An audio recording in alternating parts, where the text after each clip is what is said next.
He kōna I purangi tēnei nā te reo irirangi o Aotearoa.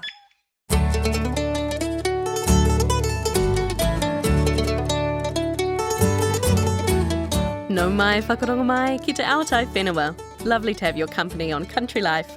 I'm Janina Schwanica. G'day, I'm Duncan Smith. Cosmo's out in the woolshed with a group of shearers raising money for a good cause. I'm taking you through a Tararua cowshed where they turn the cow's waste into compost for the farm. And later, get your tramping boots on. We're on a rugged Wairarapa coastal farm which has been welcoming hikers for the past 30 years. But first, it's time for a wrap of the week's rural news. New Zealand growers and producers are keeping a wary eye on the effect of the tariffs proposed by US President Donald Trump. Analysts are warning of potential flow-on effects on global trade after Mr. Trump essentially tore up a 30-year-old free trade agreement in North America. New Zealand International Business Forum Executive Director Stephen Jacoby says the US is New Zealand's second largest export market. I think all of those industries that are exposed in the United States, because they receive, even in the absence of an FTA, by the way, very low or non-existent tariffs. So you're talking, yes, meat and wine, and you're talking dairy products as well, because we also export quite a lot of dairy products to the United States. All of those are potentially affected. I mean, worry isn't really going to help, but planning might. And monitoring the situation and getting advice, all of those things are probably well advised at the moment. The US is also New Zealand's largest export market for wine, worth nearly $800 million in 2023. New Zealand Wine Growers Chief Executive Philip Gregan says it's too soon to predict exactly what it could mean for the industry. Very much watching and waiting with, I think, a lot of concern for the global trading system, which has supported the growth in global trade over the past, post-World War II. Meanwhile, many exporters have been busy celebrating increased demand for their goods, with Chinese or Lunar New Year starting last week. 2025 is the year of the snake. It's seen increased demand for produce such as cherries, which are considered symbols of good luck and prosperity due to their deep red colouring. Industry group Summer Fruit New Zealand Chief Executive Dean Smith says volumes sent out have been very good. Reports are that the volumes that have made their way up there are ahead of last year. In fact, we haven't finished the season yet, but it's looking like it could be a record year for the quantity of New Zealand cherries exported. I guess the final number will come out in the wash once the season's over. Obviously, we're still harvesting and there's still exports happening. It's certainly be up on last year and it'll be close to a record. The upward trend of cherry volumes continues to increase, hitting a peak in 2023 of 3,900 tonnes, and Dean Smith says this year is north of 4,000 tonnes already. It's been a good season for watermelon growers too, with North Island growers praising good weather through spring and summer. Leader Brand Managing Director Gordon McPhail says this year's marked one of the best starts for the Gisborne watermelons in a long time. A nice change after a few tough years. It's always a challenge to get the early melons. They tend to require a little bit more heat to get started, and so we're never able to get as early. This year we did put some into our new greenhouse and we were able to get small amounts into the market early. I mean, that was really good to see, and we'll look to continue to do that going forward as well and grow that volume early. From a mid-season and late-season perspective, really good quality watermelons coming through, and the conditions that you actually want to eat watermelon in as well. Yes, and there's still a few weeks left too.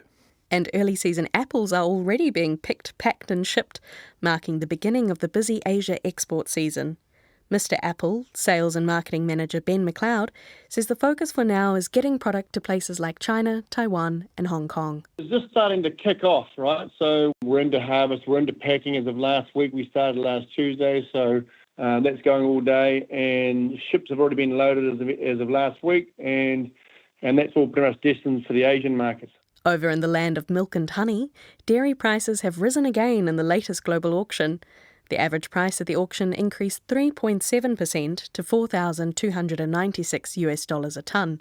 The price of whole milk powder, which strongly influences the payouts for local farmers, was up 4.1% at $4,169 a tonne. Prices for other products were generally stronger, with increases for butter, cheddar and skim milk powder. The strength of global prices has supported dairy company forecast payouts to $10 per kilo of milk solids. Meanwhile, honey producers are expecting a mixed result. Apiculture New Zealand Chief Executive Karen Koss says many were hoping for a strong season, though it now looks to be more muted, with volumes likely to be down. The season started well. There was good early flowering and some heat. So, we got some early good yields before Christmas, and that was pretty consistent in most parts of New Zealand. And so there was quite a bit of optimism around for a good season. But then that really unusually cold snap, we had that around Christmas, that's put a real dampener on things. It was almost like a sort of stopped the season midway through it. Certainly been a mixed bag season-wise, just in terms of what we can expect from the honey yield this year. I think the good thing is the season's not quite over yet. There's still some time to collect the last of the honey crop. We just need the heat.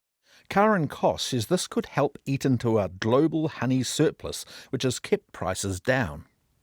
And lastly, there's upset amongst farmers and others in the primary sector about cuts to science roles at ag research. 7 staff have opted for voluntary redundancy, and about 40 roles in total are affected in a review of the government-owned Research Institute. Cuts to its parasitology team, in particular, has left East Coast veterinarian John Meeben stunned. He says their work is important in addressing issues like drench resistance, which leaves livestock vulnerable to parasites. It's a situation that has only gotten worse in his 30 years of practice. We're world leaders in some of this, and the parasitologists involved attract people from overseas, and if they've gone, the whole thing's going to implode, in my opinion. And that's our rural news for today. This is Country Life on RNZ National 101 FM. Farming below the Tararua Ranges, you're often exposed to some pretty strong winds. It's no different for Waka Dairies, a 380-hectare dairy farm just south of Dannevirke. That's where I meet Michael Phillips on one such windy day, inside the farm's large shed, where they turn cow waste into compost for the farm. I'm Michael Phillips. We're here at Waka Dairies in Tararua District. Our farm system is 650 cows, autumn calving. We do about 650 kilos a cow a year as well too. We've got about 8 full-time equivalent staff, grow a fair bit of sugar beet, a fair bit of maize, composting shelter, that kind of setup. How many hectares are you operating on? Dairy platform's 230 effective, but we kind of run probably about 380 hectares just total kind of area over the dairy platform and the runoffs non-effective area. We're here on a slightly cloudy grey day and we're just below the Tararua foothills and you can definitely feel that breeze blowing. Yep, that's a normal day for us. Normal day. This is probably a good one. We're standing here in front of a very large open shed. Yeah. Can you tell me a little bit about what it is and what this piece of infrastructure is? This is a big staple in terms of our tools of managing animals and environment. So this is our composting shelter. So it's an Aztec build. It's filled with carbon or wood chip or sawdust, 500 mils deep over the whole area, which measures 60 metres by 90 metres, so about 5,400 square metres, which is about 8 square metres, but over 8.5 square metres a cow when we're fully in here. So we use this all the time. Our trigger points are really weather and animal related. So if it's too hot, if it's too sunny, if it's too wet outside, then the animals will be inside, so that's ground condition.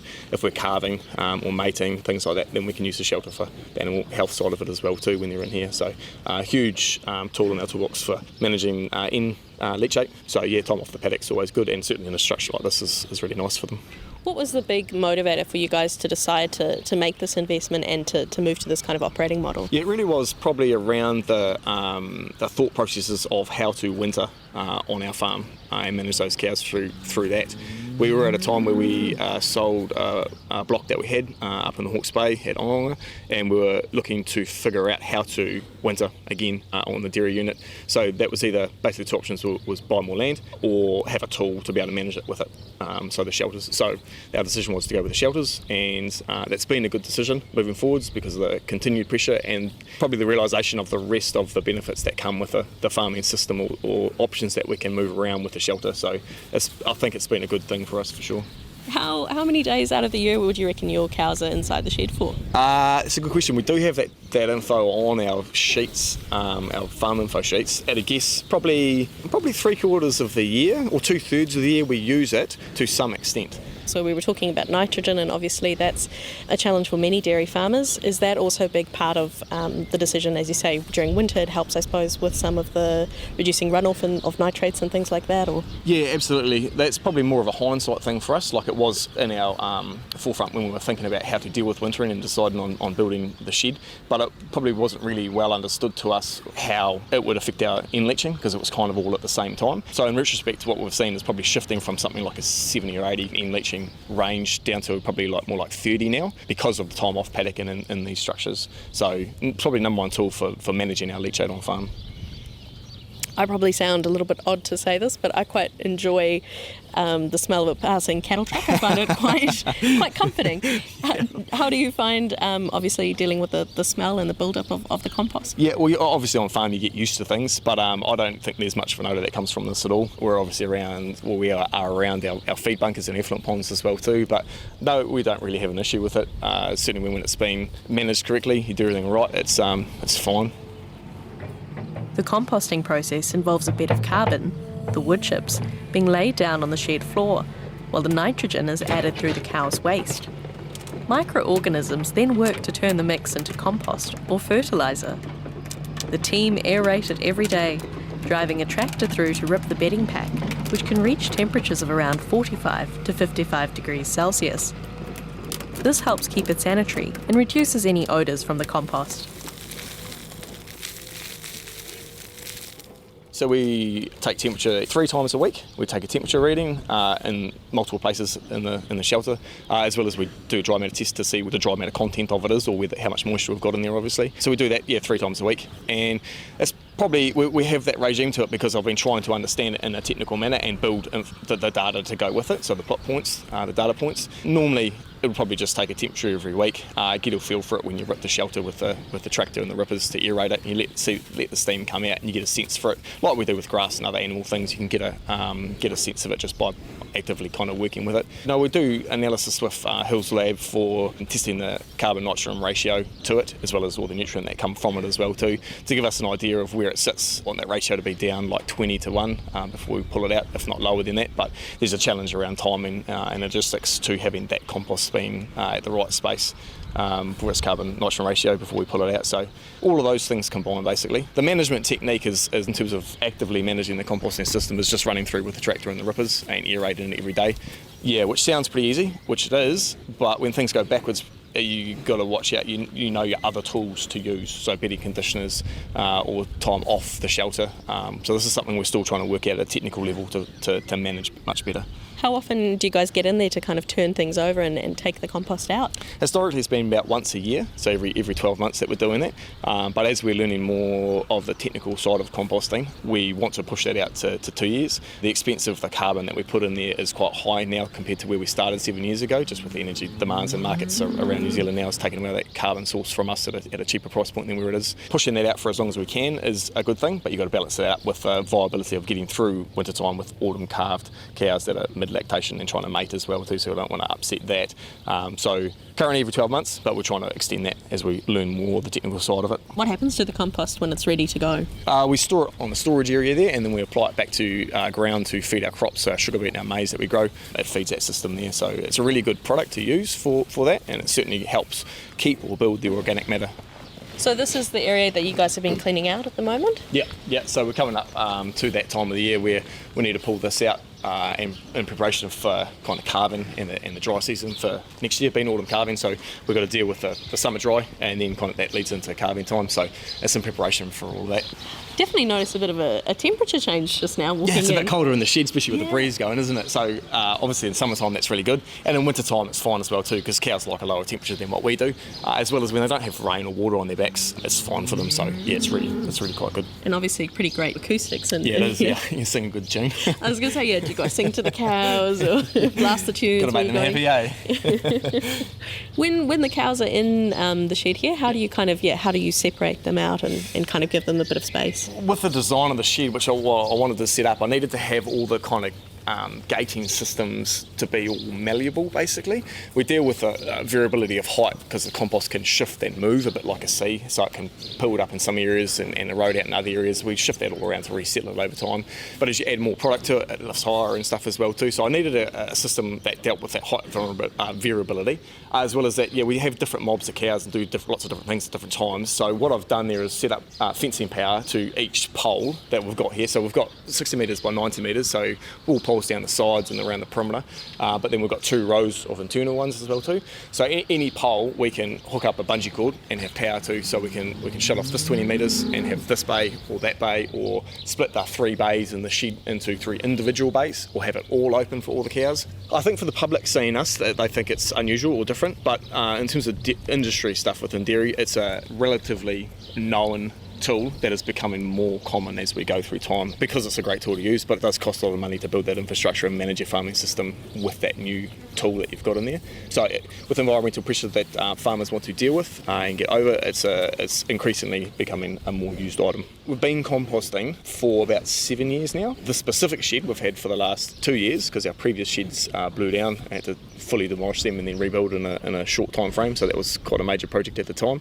Now we're back up and running. For this build here, which is 90 metres by 60 metres, so 5,400 square metres, cost us about 1.3 million, and that was 2 years ago, so that would have appreciated some more as well too. And that's with us doing a lot of work on farm with it. We do basically all the groundworks and stuff ourselves, which is a big part of the bill, although that is accounted for within that, but contractors do cost more again. So about 1.3 mil for the whole build here. And you can get all of your cows in here. Yeah, they love it. And when it's summertime, it's fine, because they love sitting in here, having a bit of a relaxation, ruminating, just chilling out, and then back to the shed for kind of milking between things. Yeah, and then in wintertime again, it's the same thing as well too. It's pretty, with the composting system, if you've got it going right, it's pretty comfortable for the cows.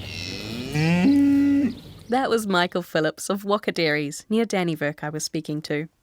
Now we're heading to a charity sharing event in mid-Canterbury with Cosmo Kentish Barnes. He's with Rocky Bull, one of the event organisers. So we're at Hines Ridge Farm, a few kilometres out of Ashburton. We're the Share for Life, so we have maybe 70, 80 shearers over 50 years of age. We're attempting to share 3,000 lambs for the day for a fundraiser for Cancer Society and Hospice Ashburton. And there are quite a few people here already, even though it's only about 9 o'clock in the morning. Yes, that's right. It's a very popular event. We ran it 6 years ago. It was a huge crowd. Word got out. People were asking, they wanted to do it again, so that's why we're back here. Yeah, it's going to be a beautiful day. We're going to have a huge crowd here this afternoon.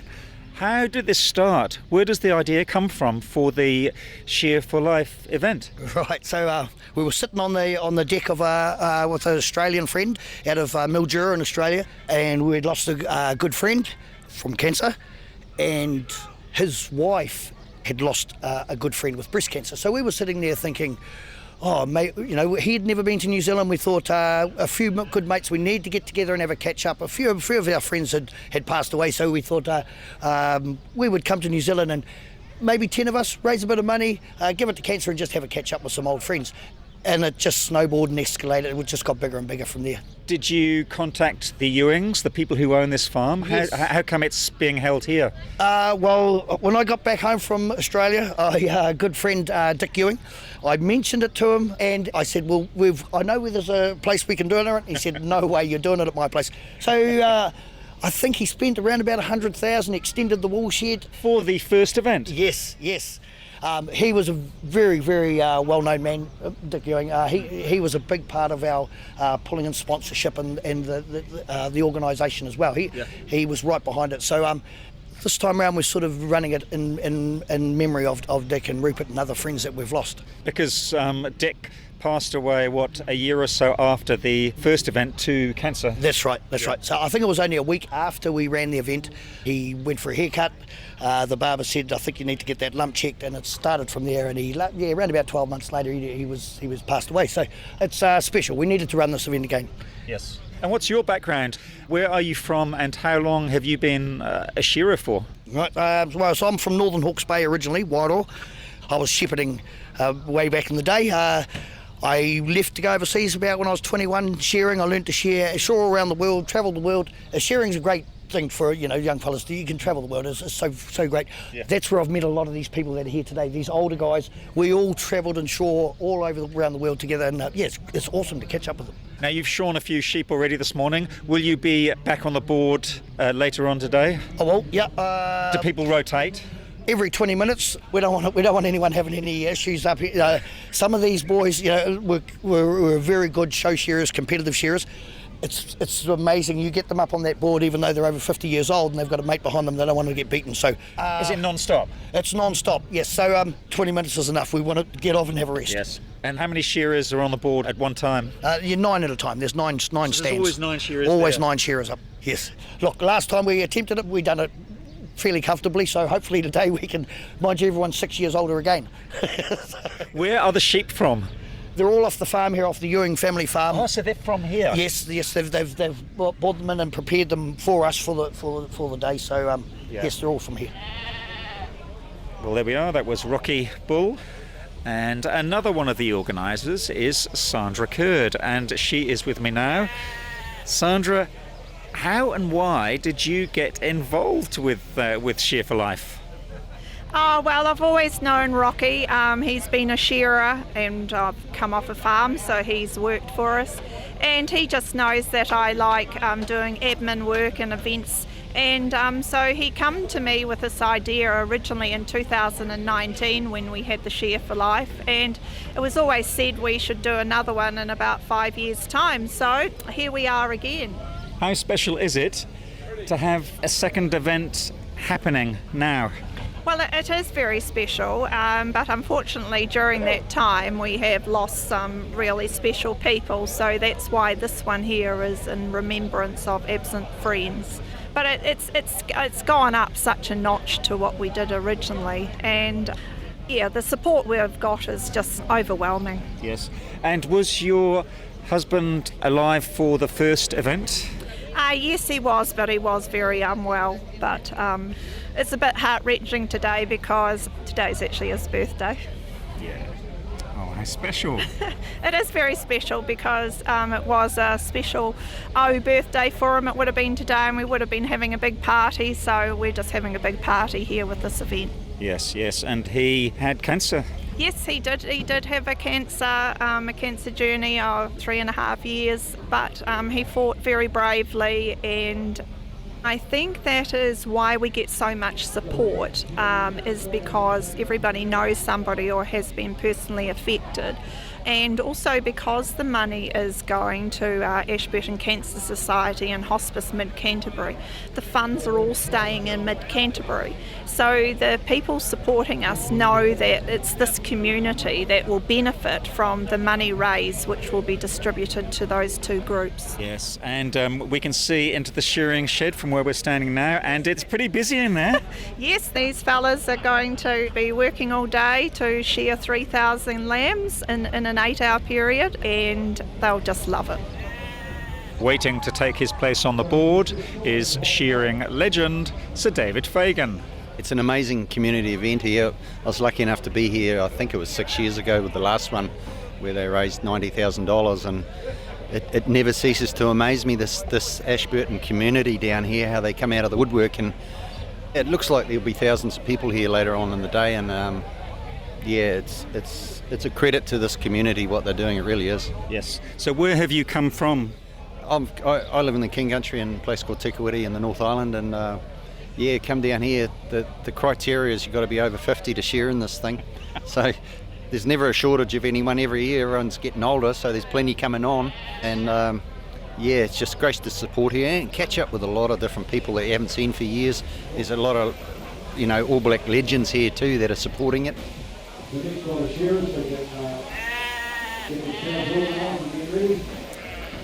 I am in the shearing shed, and as you can probably hear, it's quite noisy in here. There are 9 shearers shearing away, and supporting them are the rousies who are sweeping up the wool, putting it into fadges that are being taken out back where the wool's graded and pressed.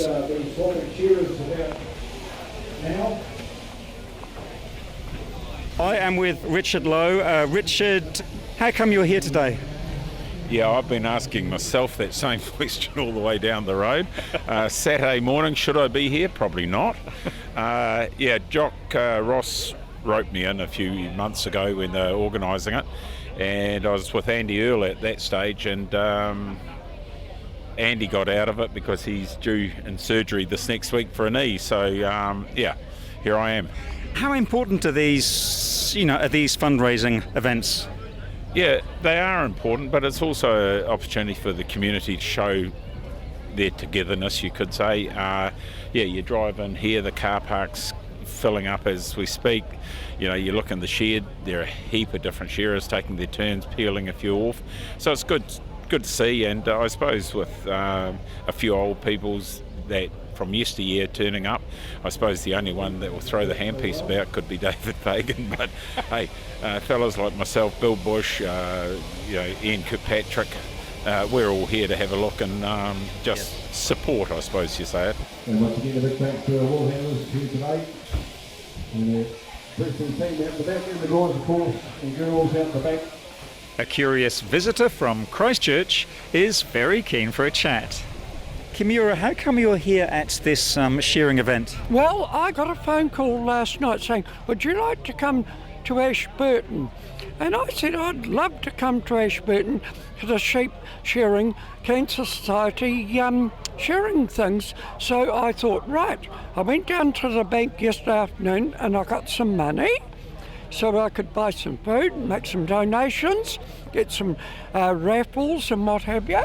Have you been watching the shearing in the shearing shed? I have indeed, and I have been speaking to one of the shearers, and I was asking him, what's it like shearing the sheep? And he said it's a lovely experience, and I was watching one of the sheep that just about tried to kick him, but he managed to anchor it down. But the whole aspect of it is it's a new experience at the age of 70. Well, Kim, it's great that you've come down here and enjoy the rest of the day. Thank you very much, and everyone at Ashburton are my friends.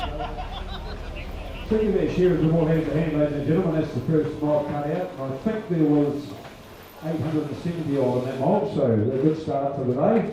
Behind a raffle stand in the marquee is organising committee member Larissa Ewing. We are so lucky just in this area with all the generosity of local sponsors, also like the farms, like people just getting on board. We're still getting people bringing in stuff today saying, can we put this in the auction?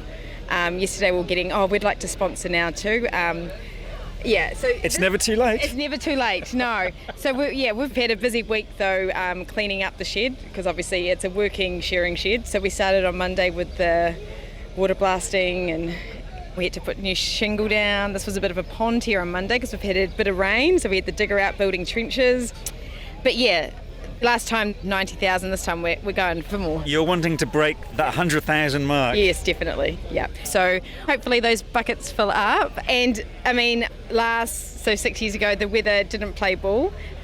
This year the forecast looks great. It was a bit cloudy this morning, but now it is actually getting quite sunny and hot, which is what you want. Yeah, so this time we've extended the area to make it a bit more family friendly as well. Parents stay a bit longer and might spend some more money too if the kids are entertained. We've got all that going on, and we've got the 2 health check vans here as well for melanoma, and the Carr Family Foundation, they're here as well doing like your blood pressure, and we've been blown away, to be fair, by support. Larissa Ewing there chatting with Cosmo at the Shear for Life charity event that was held last Saturday at Hines Ridge Farm near Ashburton. Now, it ended up being a bumper fundraiser too. About 150,000 will be going to the Ashburton Cancer Society and Hospice Mid-Canterbury. Hi, my name is Des. I live beside the Uara River, and you're listening to Country Life on RNZ National. Let's get into tramping mode now and head off with producer Sally Round to find out how people come from far and wide to trek over a coastal farm at the bottom of the North Island.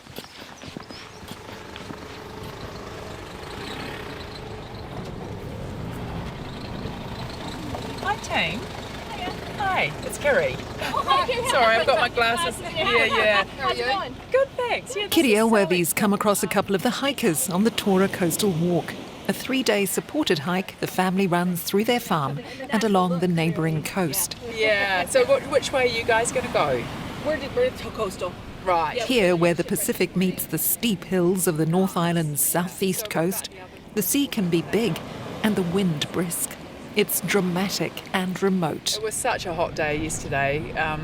You'd be all feeling a little bit tired after that, I would imagine. It was beautiful. The last beach house, though, was There are 45 walkers at any one time on the 35-kilometre trail, which traverses paddocks, hugs the wild coastline and wends its way through regenerating native I'll bush. see you tomorrow when you get back to Whakapata.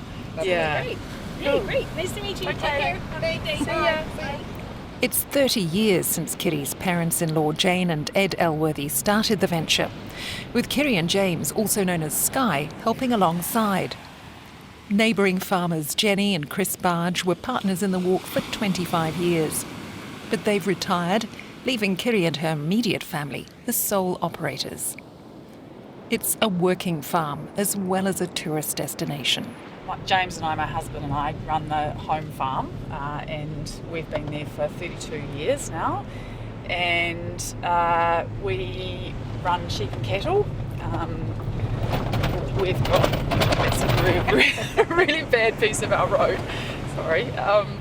We've got a couple of thousand breeding ewes and 100 odd cattle. Since during the 30-year history of living out here, we've bought a couple of other farms, but we run them separately. Our son actually, sorry, got a cattle stop there.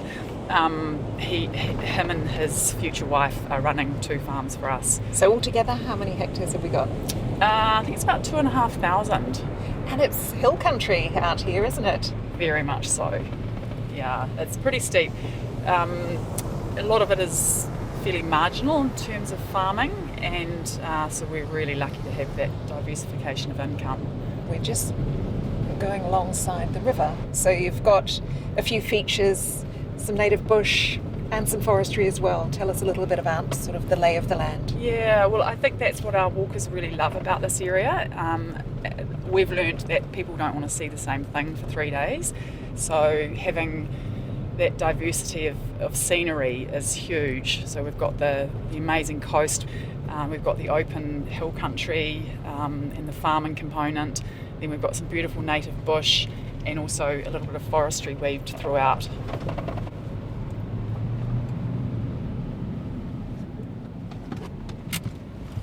The walkers stay in original farm buildings, and on the coast, a purpose-built lodge. So this is Stony Bay Lodge, which is night 2 of our accommodation. There goes my hat. We're on the coast and it's a bit breezy. Hold on to your hat. So this was built in 2014, and for many people it's the favourite place for them to stay because it's architecturally designed and it's obviously got an amazing view of the coast. So it's quite difficult to get people out of here some days. So the cleaning staff have learnt to work around people quite a lot. So this is Pippa. Hi, hello. This is cleaning for us for the school holidays. This is Sally from Ireland. Pippa's one of 8 full-timers who have jobs during the season, which goes from September to May and has attracted up to 2,400 walkers in recent years. Our demographic has definitely changed. In the early days, I would say, on reflection, we only had a couple of hundred people per season back then, but they were generally 50 plus forest and bird types, usually seasoned trampers. Our demographic has widened hugely. If you asked me what our typical walker was, I wouldn't even be able to answer it, because we get family groups, we get book groups, we get old university friends who are having a reunion, groups of young mums who have planned it for 18 months and have left all their children at home, having a bit of a lair up at night and then doing something wholesome during the day, just all sorts. After 3 decades, they're even seeing the second generation of walkers come through, most of them women. Can't think of anything better. Someone else carrying your packs for you, food prepared, beautiful coastal walk, yeah. and my mum did it in the 1990s. Many years ago, yep. There were 4 women that did it, and here we are, probably a similar age, doing it ourselves with our husbands looking after our kids at home. It's great. And some, like Olga, are repeat customers. My name is Olga Sawyer. I work for ID Tours, and we look after cruise lines and international clients who come to travel to New Zealand and visit all these beautiful destinations in our country. I asked Olga whether this is the sort of experience her overseas clients might be looking for. It suits definitely people who don't want to stay overnight in the camp, in the tent, or worry about comfort or perhaps health that doesn't allow them to do such strenuous exercise, as carrying all these heavy backpacks on their backs and doing all this crazy walks through the high hills.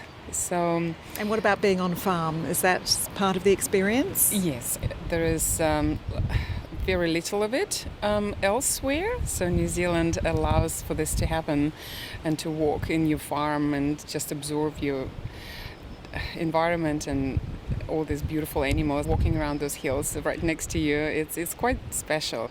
Not only spectacular landscape, but you're also so welcomed by the local people, and they are so friendly. You feel like you're at home or even more. In the very first few seasons, we really felt like every season was a bit of a bonus. Back then, if we'd known we were going to still be operating at such a level 30 years later, I would not have believed it. Because it takes a long time for you to really feel confident that there is going to be a continued market for you. We kind of felt like we would almost run out of people that might want to come and do the walk, but what we've actually found is that the appeal has broadened. That broadened appeal has meant a more sophisticated backroom operation. A few kilometres away, near the final night's accommodation, is the hub, including a veggie garden and kitchen, where cooks Justine Dunshay and Susie Fisher are busy on tonight's catering. And on the menu tonight, roast lamb and asparagus with Parmesan cheese, Greek salad, smashed potatoes, and what was the dessert? White chocolate mousse and berry coulis.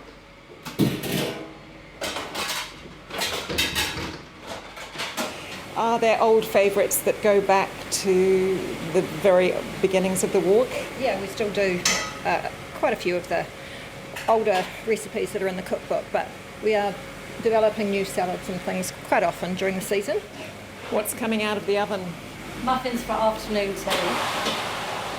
Logistically, it must be quite a thing, getting the meals out and then going to 3 different places. I think we've got it quite down packed. Yes. It's quite a good system going. And then we've got the challenges like today with the wind, with deliveries for Susie, getting the van door open and getting the food into the houses can be a bit challenging when the wind's blowing like this. But every dish now goes into a plastic box. You've had a few whoopsies. Yes, we have. A few things have slid around in the van, haven't they? Just to... When you started the walk 30 years ago, was food at the top of the menu? It was. We fell into the food being a big draw card, I think, because we were foodies and we decided to cook things that we liked. It became apparent very quickly that the food was a big draw card. People started talking about it, started telling their friends about it, and we just ran with that. I think the irony now is that it's probably the component of this experience that costs us the most money, the most labour, and the most thought is probably the thing we make the least money out of. But we know that we need to keep doing it and keep doing it really well to keep people coming. It's quite interesting how many walkers say that they actually put on weight on the walk.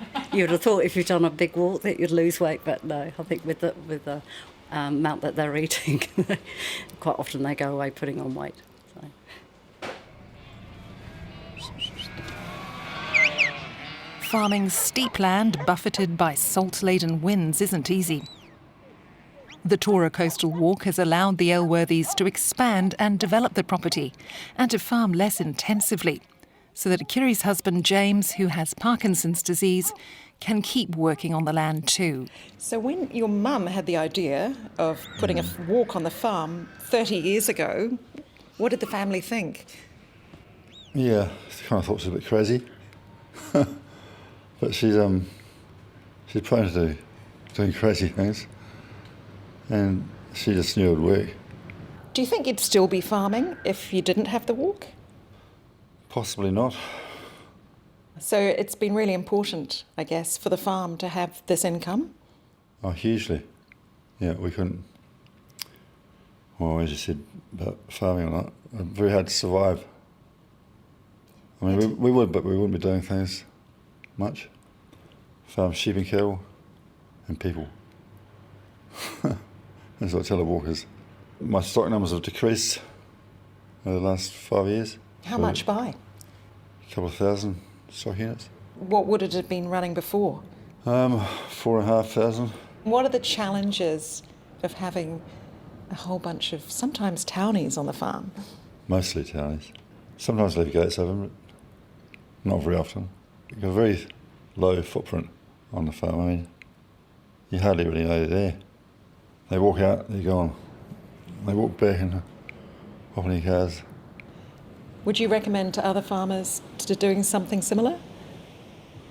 Yeah, yes, if you had the right formula, the right person running it. Yeah, they need to have a Kiri though, wouldn't they? Yeah. You want to go on that one, eh?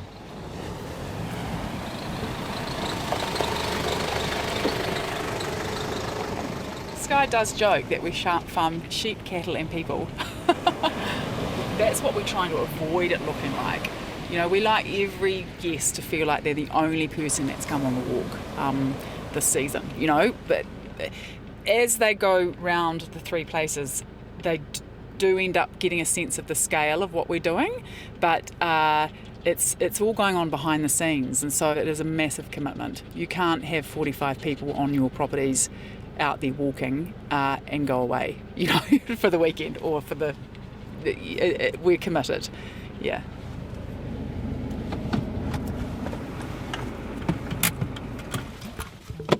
Fortunately, they have the next generation to help, the Elworthy's son Guy and his fiancée Abby. Guy, you've come back to farm? Yeah, come back. Been 7 months now. Kiri was saying that people, if they get caught out on the track or they need help in any way, you have to drop everything and help out. Halfway through a muster, you have to go and help the walkers. Yeah, we carry radios, so if they radio you sort of have to go and rescue them. But it doesn't really happen that much. No. Only a couple of times this season, yeah. Talk about some of the tensions or challenges between having 45 walkers on the farm every day and trying to run a farm, trying to run an operation. The biggest challenge is probably gates being left open or not shut properly, and that's the biggest one. We haven't had too many box-ups, but we've had rams escape into one of our biggest paddocks. And what happened then? Oh, well, they were with all the ewes, so we had to draft them all in. But that's the main problem, would be gates. And what about bulls and people interacting? It's not really much of a problem. They don't really see bulls, and the bulls we've got, they're all quiet and you can pretty much pet them. So. And do you try and have some farm operations going just to kind of entertain the walkers sometimes, or is that... Not really, no. No, that's just by luck if they get to see us mustering or anything like that. And is that part of the draw card for some of the walkers, do you think? Probably. I'm sure I'd love to see that sort of stuff. But yeah, like I say, it's just luck of the draw. Do you have much interaction with them? Do they want to know why you're doing certain things? Yeah, we see them quite a bit. We probably see them on a daily. But yeah, they do like asking questions about the farm and all that sort of stuff. So as you go forward with this now pretty large farm, 2 more farms have been integrated into the operation. How big a part do you see the walking side of things? We're here because of the walk, really. The walk's enabled us to be out here farming because it's quite hard for farmers, quite tough these days. So buying more land's sort of out of the picture for a lot of people. Guy's partner Abby says more native tree planting is also part of the plan. Yeah, with sort of my environmental and geology background, I guess Kiri and I share a vision of looking after the land and fencing off some areas to retire and more plantings and whatnot. Everyone's sort of looking at farmers' environmental footprints now, so I guess it's important to be seen to be doing the right thing. And yeah, we have all these walkers coming through on the daily, so we want to be seen to be doing the right thing for the land. So it all dovetails in quite... Oh, definitely, yeah. I think any farmer that has the public on their land on a regular basis really starts to open their eyes to the environmental side of things a lot earlier. Most farmers in New Zealand now are so across the environmental issues and doing their absolute best to mitigate, any negative effects. But I guess that sense is heightened for us because we have people examining closely what we're doing on a daily basis. We have to be beyond reproach, really. Did you learn some lessons pretty early on? Yeah, I think one of the cold, hard facts of farming is that things die, and we often get because a lot of our walkers, they're mainly urban dwellers. That's been another interesting shift over that 30-year period, is that the disconnect between urban and rural and the lack of knowledge for a lot of people about farming is really obvious to us. And we get an amazing opportunity to educate people about farming. And we find on the whole, everyone is really interested. In fact, it's very hard to get them back to the health and safety at a briefing because they're so interested in the farming. The walkers' bags are all lined up at Greentops Homestead. It's where walkers spend their final night before heading back inland through the regenerating bush. The rural delivery guy has dropped their gear off. He's done the whole run now, so he also collects the gear from the people that were here last night. So we have two quite distinct places that the gear must be put. And I do remember in the good old days when the kids used to help me do the luggage in the weekends, doing it with a couple of 3-year-old toddlers was always a nightmare because, they always wanted to help, and so you had to have some strict rules about where they grabbed things from. Sleeping bags would get mucked up a little bit, so yeah. But it's like a military operation, really, so yeah. Have you had the same people doing the bag transfer all this time, or No. how has it changed? Over the 30-year period, we've had probably a handful of different mailmen. They've all been great. We've just had Derek... has just retired, so we have had Derek for about 10 years, and he was really part of our team, so it was really quite sad when he retired. But we've got two lovely, energetic new people, a husband and wife team, and they've embraced it. I guess it's been an interesting social kind of what would you call it, enterprise in a lot of ways, because we've always employed from within the community. We've the mailman's getting this spin-off. We've had to renovate houses. We've always got plumbing issues, and we're getting the electrician in quite a lot. Which is and really has great. it drawn more people to the community over the years, do you think? We've certainly had to bring people in because our community has changed a lot over the 30-year period. We've unfortunately lost our little school, so it's getting harder to attract people into the area. And so more recently we've had to bring people in, and we've done a combination of things. We've had some internationals doing backpacking around New Zealand who've come for a season.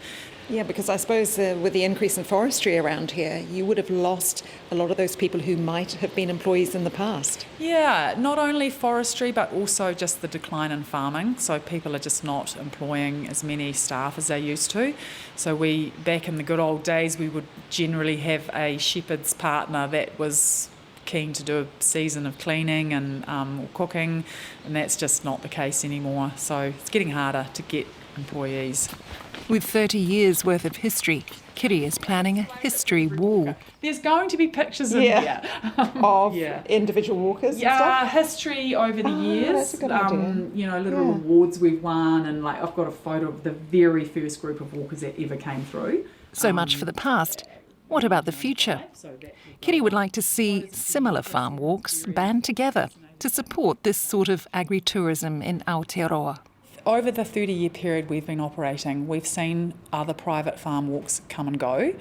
They either get so busy and they had no idea what the commitment was, and so they close, or they don't attract anybody and they close. So I think at the moment, agritourism is due for an absolute boom, and I think it's a great opportunity to harness that and build a really well recognised industry, because a lot of people don't know that private walks on farms are an option.